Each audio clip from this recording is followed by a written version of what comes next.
தமிழ்நாட்டின் ஒரு பழைய கிராமம். அந்த கிராமத்தின் எல்லையில் நூற்றாண்டுகள் பழமையான ஒரு அரண்மனை. அரண்மனை சிதைந்து, சுவர்கள் பசுந்தழை பிடித்து, கதவுகள் சத்தமிட்டபடி திறக்கும். கிராமத்தவர்கள் இரவில் அந்த வழியை கடக்கக்கூட பயப்படுகிறார்கள். காரணம், அங்கு ஒரு பேய் சுற்றி திரிகிறது என்ற நம்பிக்கை.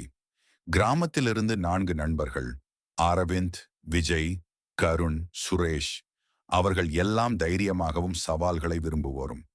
ஒரு நாள் அவர்கள் பேசிக் கொண்டிருந்த போது அரவிந்த் சொன்னான், இந்த பேய் கதைகள் எல்லாம் மூட நம்பிக்கைதான். நாம போய் பார்த்தால் ஒன்றும் இருக்காது. அவர்கள் முடிவு செய்தார்கள். இரவு 12 மணிக்கு அரண்மனைக்குள் சென்று சோதிப்பது. அந்த இரவு கையில் மொபைல் லைட், சில விளக்குகள் மற்றும் கேமரா. கதவு தள்ளியவுடன் கீச் கீச் என்ற சத்தம்.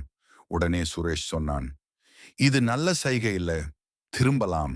ஆனால் அரவிந்த் சிரித்து, பயப்படாதீங்க, சும்மா சுவர்கள் இடிகிறது. அவர்கள் அரண்மனையின் நடுவில் சென்றபோது திடீரென மேலிருந்து ஒரு பெண்ணின் சிரிப்பு கேட்டது.